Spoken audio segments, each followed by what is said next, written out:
sit, kom ons bid tot die ewige en almagtige God en sê vir hom dankie om hier te kan wees en vra hom om sy woord vir ons te open, sodat ons daardeur gevoed sal word en sal lewe. Kom ons bid nou saam.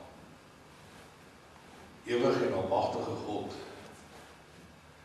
dankie vir hierdie tyd in ons gejaagde lewe, dat ons saam met mekaar stil kan staan voor U, soos ons is, met ons probleme wat so groot is, ons tekortkominge wat so onoorkomlik lyk, pyn van ons hart wat alles donker maak,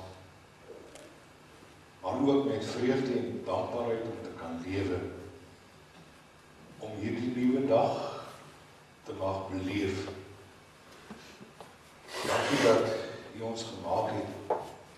Dankie vir die wêreld waarin ons mag leef.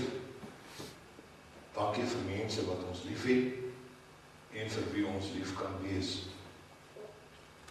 Ons wil ook vanoggend in besonder dankie sê vir ons paas. Ons wil hulle ook in die besonder aan U opdra. Wil U gee dat hulle vaderskap iets in hierdie wêreld sal vertel van U, ons hemelse Vader, wat vir ons sorg, en dat hulle liefde en lyding in ons families iets van U sal vertel. Here, ons bely dat ons U goedheid en liefde nie altyd raak sien in die mense en dinge wat U rondom ons gee nie. Dat ons baie keer daarby verbyleef, omdat ons so vasgevang is in ons self en in liefdeloosheid. Maak ons vry om vir U te kan lewe, om vir ander daar te kan wees, soos Jesus ons geleer het. Laat ons nie bly lewe soos ons is nie, maar maak ons nuut soos U wil hê ons moet wees. Vergewe ons sondes en gee dat ons nie na onsself en na ander sal kyk.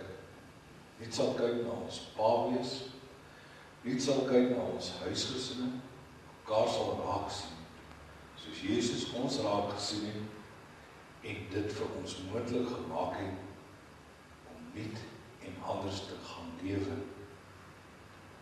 Dra ons in U liefde in al ons lewensomstandighede. Ons vra dat U sal wees met die wat siek is, die wat eensaam is, mense wat deur moeilike tye in hulle lewe gaan. Wil U elkeen naby wees, elkeen help, soos U dit alleen kan doen. Ons bid ook vir sy land en vir ons land en sy mense. Wil U gee dat ons U vrede sal ervaar, dat dit rustig sal wees en daar goeie orde sal wees en U evangelie uitgedra sal word aan mense wat U nie ken nie, sodat hulle ook die knie voor U sal buig en U sal eer as die enigste ware God en ons hemelse Vader. Here, ons vra dit in U naam en as dit U wil is.